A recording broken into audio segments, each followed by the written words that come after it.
Hello, good morning friends. કેમ છો? હવે લાસ્ટ ટાઈમ આપણે ટુ બીના રૂપ વડે સિમ્પલ સેન્ટેન્સ બનાવવાનું શીખ્યા હતા. એટલે કે આપણે એવા વાક્યોની શરૂઆત કરી હતી કે જેમાં કોઈ પણ ક્રિયા થતી ના હોય, અને જ્યારે વાક્યમાં કોઈ ક્રિયા ના થતી હોય અને વાક્યમાં કોઈનું અસ્તિત્વ છે, હતું કે હશે, એવા વાક્યો બનાવવા માટે શીખ્યા હતા. અને આપણે કહ્યું હતું કે ભાઈ એવા વાક્યોમાં કર્તા સાથે ટુ બીનું રૂપ, એટલે કે કોઈનું અસ્તિત્વ છે તો કર્તા સાથે ઇઝ એમ આર, કોઈનું અસ્તિત્વ હતું તો કર્તા સાથે વોઝ વેર, અને કોઈનું અસ્તિત્વ હશે તો કર્તા સાથે શેલ બી અથવા વિલ બી નો ઉપયોગ કરવાનો. હવે મિત્રો, આજે આપણે નકાર વાક્ય કેવી રીતે બનવા અને પ્રશ્નાર્થ વાક્યને કેવી રીતે બનાવવાના એ શીખીશું. મિત્રો, નકાર વાક્યો શું છે એ જોઈએ. પહેલા તો સામાન્ય રીતે જનરલી આપણે જોઈએ છીએ કે ભાઈ આપણે એમ કહીએ કે હું ડોક્ટર છું, તો એનું નકાર બને તો આ રીતે કહી શકાય કે ભાઈ હું ડોક્ટર નથી. તમે નર્સ છો, તમે નર્સ નથી. તો આવા વાક્યોને નકાર બનાવવા માટે આપણે નોટનો ઉપયોગ કરીએ છીએ. હવે મિત્રો, આ જે નોટ છે એ મૂકવાનું ક્યાં? તો નકાર વાક્યમાં ધ્યાન એ જ રાખવાનું કે વાક્યની અંદર જ્યાં ઇઝ એમ આર, વર્તમાન કાળમાં આપણે શું મૂકીએ છીએ? છે તો ઇઝ એમ આર, હતા તો વોઝ કે વેર, અને હશે કે બનશે તો શેલ કે વિલની સાથે બી. તો આ is am are, was were કે શેલ કે વિલ પછી નોટ મૂકી અને વાક્ય નકાર બને છે. એટલે યાદ રાખો, બહુ સરળતાથી શીખવું હોય તો વાક્ય દાખલા તરીકે આઈ એમ અ ડોક્ટર, તો આમાં એમ છે એના પછી નોટ મૂકી દો તો આઈ એમ નોટ અ ડોક્ટર, એટલે હું ડોક્ટર છું, હું ડોક્ટર નથી. બસ સિમ્પલ જે રીતે હકાર બનાવતા હતા એ જ રીતે નકાર બનાવવાના, પણ જ્યાં is am are, was were કે શેલ વિલ આવે તો એના પછી નોટ મૂકશો એટલે વાક્ય નકાર બનશે. જો હું મિતેશ નથી, તો હું હોય એટલે શું આવે? આઈ. હવે નથી એ વર્તમાન કાળ છે, તો ઇઝ એમ આર, તો આઈ જોડે શું આવે? એમ. તો એના પછી નોટ, તો આઈ એમ નોટ મિતેશ. તમે શીમા નથી, વર્તમાન કાળ, તો ઇઝ એમ આર, તો યુ આર નોટ શીમા. તે ડોક્ટર નથી, વર્તમાન કાળ છે, તે એટલે હી, તો એની જોડે આવે ઇઝ, તો he is not a doctor. તેણી ગાયિકા નથી, વર્તમાન કાળ, તો is am are, she is not a singer. રોહનભાઈ શિક્ષક નથી, વર્તમાન કાળ, તો ઇઝ એમ આર, રોહનભાઈ ઇઝ નોટ અ ટીચર.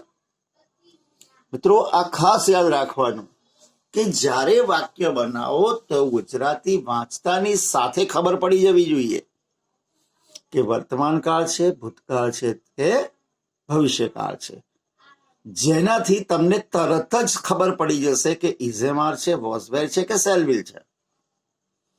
જો આટલું ધ્યાન રાખશો તો ભૂલ બિલકુલ નહીં પડે. જો હવે અહીંયા સેન્ટેન્સ શાંતિથી જોઈ લો. જો તેઓ ખેડૂતો નહોતા. નહોતા મીન્સ ભૂતકાળ, તો વોઝ વેર. તો ધે વેર નોટ ફાર્મર્સ. અમે ખેલાડીઓ નહોતા. ધેટ મીન્સ ભૂતકાળ, તો વોઝ કે વેર. તો અમે એટલે વી, એની સાથે વેર આવે, તો વી વેર નોટ પ્લેયર્સ. વિપુલભાઈ આચાર્ય નહોતા. ભૂતકાળ, તો વોઝ કે વેર. તો વિપુલભાઈ એક વચન એટલે વોઝ, તો Vipulbhai was not. Vipulbhai was not a principal. Seema nurse ન હતી. સીમા નહોતી એટલે ભૂતકાળ, તો વોઝ કે were. Seema was not a nurse.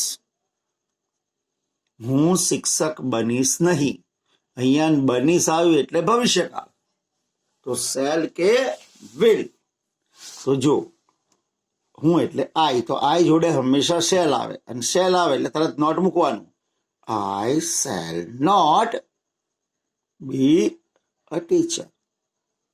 તે નૃત્યકાર બનશે નહીં. બનશે એટલે ભવિષ્યકાળ, તો he will not be a dancer. Mitesh ચિત્રકાર બનશે નહીં. Mitesh will not be a painter. Nisha અભિનેત્રી બનશે નહીં. બનશે એટલે ભવિષ્યકાળ, તો નિશા જોડે વિલ, તો Nisha will not be an actress. તો મિત્રો, આવી રીતે આપણે વાક્યને નકાર બનાવીએ છીએ. તો આઈ થિંક કે તમને ખ્યાલ આવી ગયો હશે કે આ વાક્યો નકાર કેવી રીતે બને છે. હવે આપણે ચર્ચા કરીશું પ્રશ્નાર્થ વાક્ય. પ્રશ્નાર્થ વાક્ય એટલે શું? આપણે કોઈકને પ્રશ્ન પૂછતા હોઈએ, ભાઈ શું તમે વિપુલ છો? શું તેણી સવિતા છે? શું તમે ડોક્ટર છો? શું તમે એન્જિનિયર છો? શું તમે ચિત્રકાર હતા? શું તમે કલાકાર હતા? શું તમે ગાયિકા બનશો? શું તમે એન્જિનિયર બનશો? તો આ પ્રશ્નાર્થ છે. એ જ વાક્યો જે સાદા હતા. જો તે ટપાલી છે, તો શું તે ટપાલી છે? આ પ્રશ્નાર્થ થઈ ગયો. તો હવે પ્રશ્નાર્થ વાક્ય જ્યારે આવી રીતે બનાવીએ તો પ્રશ્નાર્થ વાક્ય કઈ રીતે બનશે? ખાલી પાછળ પ્રશ્નાર્થ ચિહ્ન લગાવી દેવાથી નહીં બને. તો કે એના માટે તમારે સૌથી પહેલા સમજી લો કે વાક્યમાં જ્યાં આપણે ટુ બી ના રૂપ મૂકીએ છીએ, કયા? તો કે ઇઝ, એમ, આર, વોઝ કે વેર.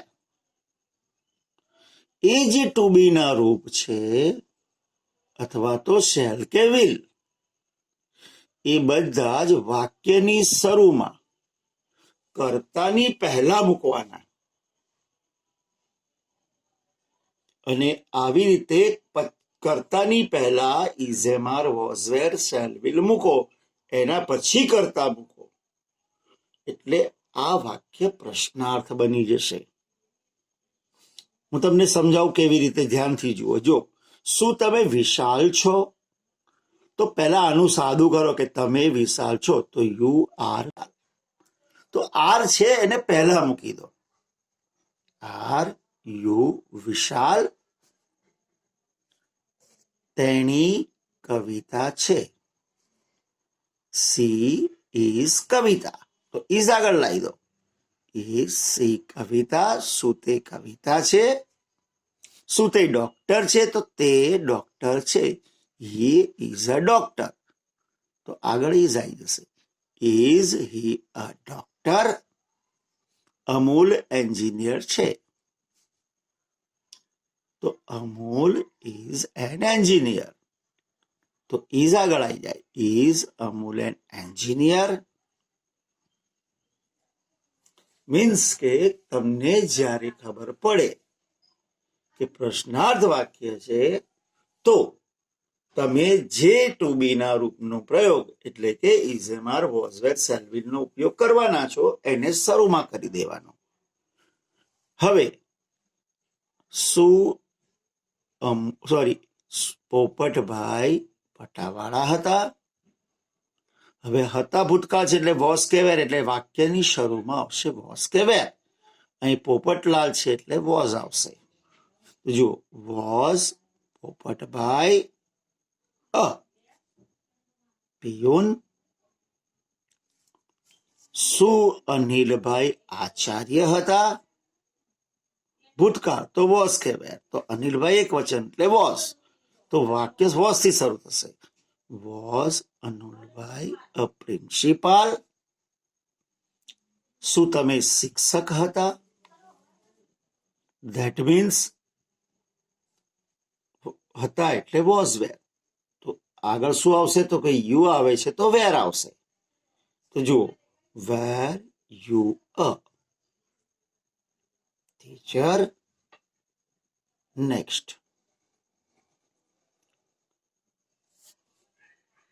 શું તેઓ ખેડૂતો હતા? હતા એટલે વોઝ કે વેર. તો અહીંયા ખેડૂતો બહુવચન છે તો વેર આવશે.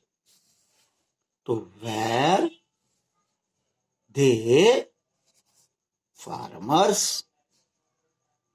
હવે નેક્સ્ટ, શું તમે નર્સ બનશો? બનશો એટલે ભવિષ્યકાળ એટલે શેલ વિલ. તો તરત જ ખબર પડે કે યુ આવશે તો વિલ, તો પહેલા વિલ મૂકવાનું. Will you be a nurse? શું તેણી ગાયિકા બનશે? બનશે એટલે ભવિષ્યકાળ એટલે શેલ વિલ. તેણી છે સી એટલે વિલ, તો પહેલા will. Will she be a singer? શું નિતેશ ક્લાર્ક બનશે? બનશે ભવિષ્યકાળ એટલે શેલ વિલ. નિતેશ જોડે આવે વિલ. તો will Nitesh be a clerk? શું રમેશભાઈ ટપાલી બનશે? ભવિષ્યકાળ તો શેલ વિલ. રમેશભાઈ નામ છે તો will. Will Rameshbhai be a postman? તો મિત્રો, આવી રીતે વાક્ય પ્રશ્નાર્થ બને છે. હવે આજે આપણે નકાર અને પ્રશ્નાર્થ બનાવતા શીખ્યા છીએ. તમારે આ વાક્યની બહુ સારી રીતે પ્રેક્ટિસ કરી લેવાની છે.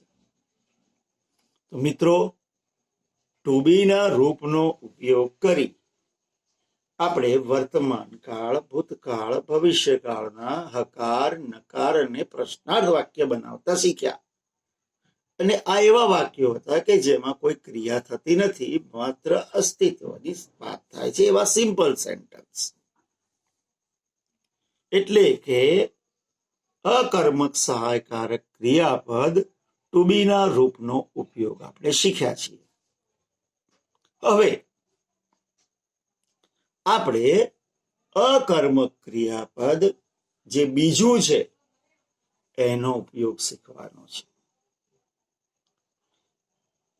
કેમ કે અકર્મક ક્રિયાપદ જે છે એ એવા વાક્યો બનાવે છે કે જેમાં કોઈ ક્રિયા થતી નથી. અને એવા વાક્યો બે જ પ્રકારના હોય છે. એક ટુ બી ના રૂપથી બનતા અને બીજા ટુ હેવ ના રૂપથી બનતા.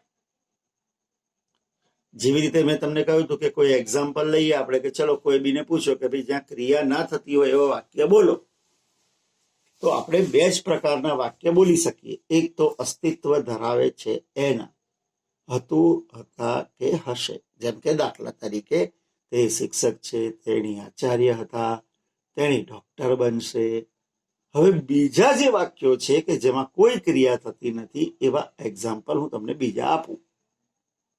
જેમ કે મારી પાસે કાર છે, તમારી પાસે મોબાઈલ છે, તેની પાસે સાયકલ છે, મારે એક ભાઈ છે, ગાયને 4 પગ છે, તેણીને 2 પગ છે, સિંહને એક પૂંછડી છે. બરાબર? તો આવા જે વાક્યો છે કે ભાઈ કોઈની પાસે કંઈક છે, તો આવા વાક્યો બનાવવા માટે આપણે ટુ બી નું જે અકર્મક ક્રિયાપદ જે બીજું રૂપ છે, આજે એનો ઉપયોગ શરૂ કરીએ છીએ, અને એ છે ટુ હેવ. એટલે કે આજે હવે આપણે ટુ હેવ ના રૂપનો ઉપયોગ શીખવાનો છે.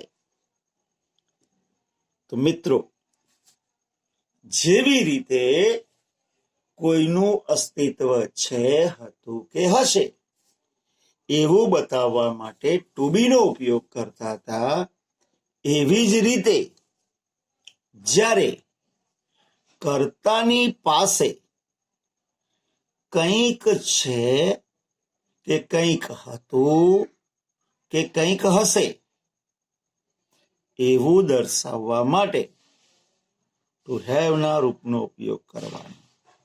એટલે કે કોઈની પાસે કંઈક છે, કંઈક હતું કે કંઈક હશે એવું જ્યારે દર્શાવવાની વાત આવે ત્યારે આપણે ટુ હેવ નો ઉપયોગ કરીશું.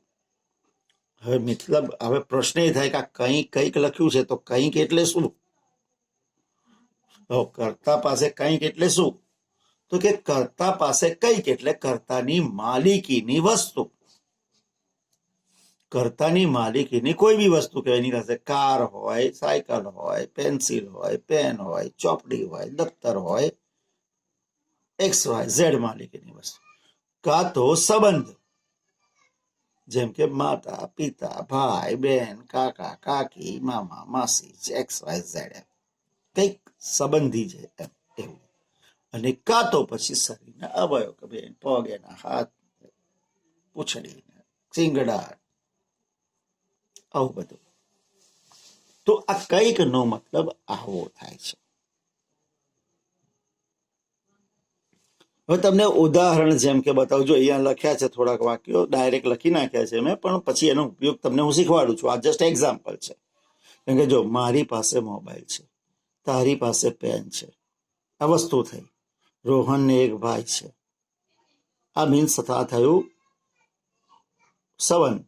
ગાયને 4 પગ છે, શરીરના અવયવ. અમારી પાસે પુસ્તકો છે, વસ્તુ. આવું હોય ત્યારે આપણે ટુ બી ના રૂપની જગ્યાએ ટુ હેવ ના રૂપનો ઉપયોગ કરવાનો. જેમ કે આઈ હેવ અ મોબાઈલ. મારી પાસે એટલે હું, તો આઈ હેવ અ મોબાઈલ. તારી પાસે તો you have a pen. Neha પાસે કે નેહાને, તો નેહા હેઝ અ બ્રધર. ગાયને 4 પગ છે, તો ગાય પાસે તો ગાયને, તો કાઉ હેઝ 4 legs. અમારી પાસે, તો વી હેવ books. તો આવી રીતે આપણે ટુ હેવ ના રૂપનો ઉપયોગ કરવાનો છે. હવે પ્રશ્ન એ થાય કે નેક્સ્ટ આપણે ટુ હેવ ના રૂપ ક્યાં, કયા અને કેવી રીતે વપરાશે?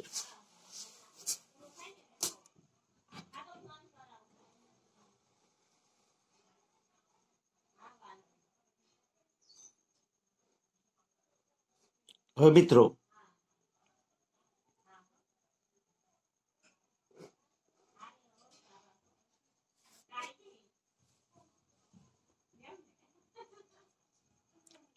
ટુ હેવ ના રૂપ. તો આપણે 3 કાળ શીખ્યા છે: વર્તમાન કાળ, ભૂતકાળ, ભવિષ્યકાળ. હવે વર્તમાન કાળ એટલે શું થાય? તો કે કોઈની પાસે છે. વર્તમાન કાળનો મતલબ શું થાય? કે કોઈની પાસે છે. ભૂતકાળનો મતલબ થાય કોઈની પાસે હતું. અને ભવિષ્યકાળનો મતલબ થાય કોઈની પાસે હશે.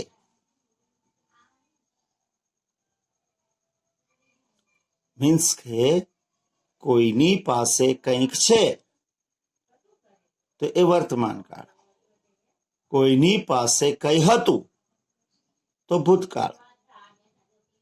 અને કોઈની પાસે કંઈક હશે તો ભવિષ્યકાળ.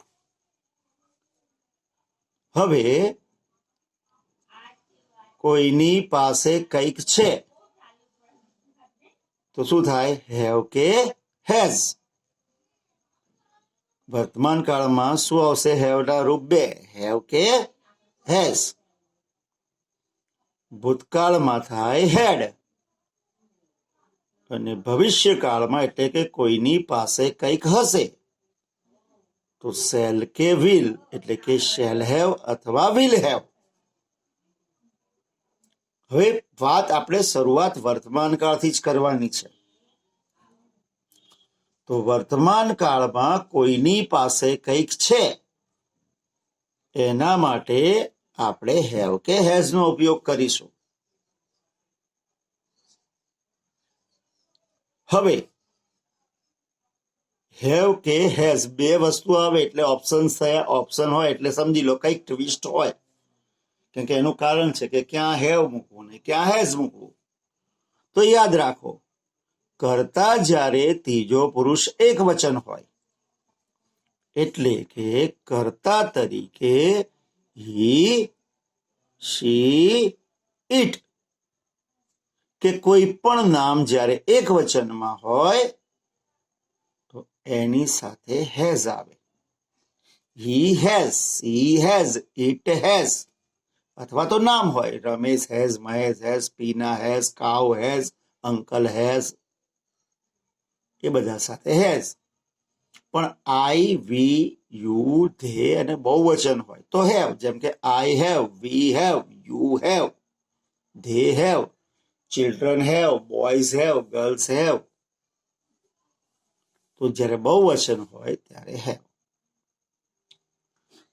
એટલે કે કોઈની પાસે કંઈક છે એના માટે.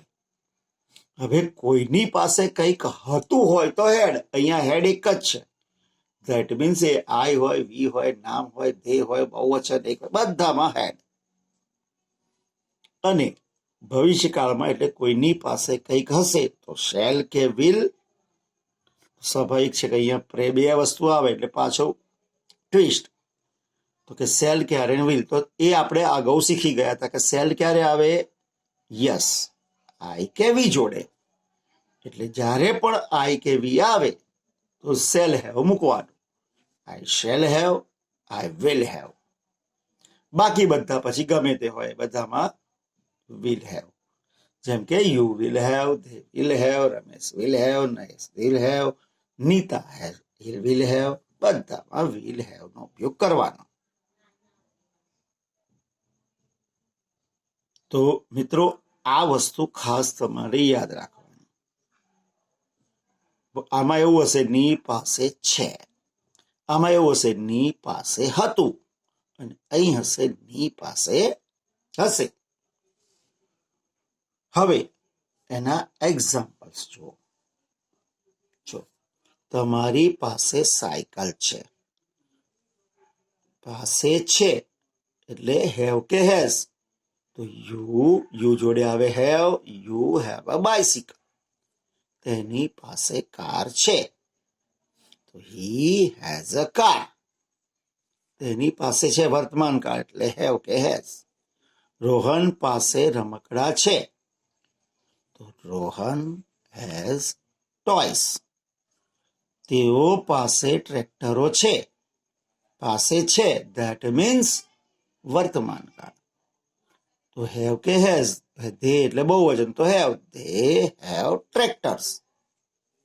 તો આવી રીતે જ્યારે વર્તમાન કાળ હોય, કોઈની પાસે છે, તો હેવ કે હેઝ નો ઉપયોગ કરવાનો. હવે આપણે આજે વર્તમાન કાળ છે એટલે બે વાક્ય બીજા લઈ લો. મારે ઘણા મિત્રો છે. તો છે એટલે વર્તમાન કાળ. તો આઈ હેવ મેની ફ્રેન્ડ્સ. કૂતરાને એક પૂંછડી છે એટલે વર્તમાન કાળ. તો ડોગ, ડોગ ત્રીજો પુરુષ એકવચન, તો હેઝ, ડોગ હેઝ અ ટેલ. હવે ભૂતકાળ અને ભવિષ્યકાળ આપણે નેક્સ્ટ ટાઈમ ચર્ચા કરીશું. અત્યારે આપણે વર્તમાન કાળની ચર્ચા કરીને અટકી જઈએ છીએ. તો મિત્રો, આ રીતે તમારે વાક્યોની પ્રેક્ટિસ કરવાની છે. નેક્સ્ટ ટાઈમ આપણે એના ભૂતકાળના, ભવિષ્યકાળના, પ્રશ્નાર્થ, નકારની ચર્ચા કરીશું. એટલે ઇઝીલી તમારે ટુ હેવના રૂપનો ઉપયોગ કરતા તમને ફાવી જાય. તો હવે ત્યાં સુધી આપણે રજા લઈએ. Thank you very much. ખૂબ ખૂબ આભાર. આવજો.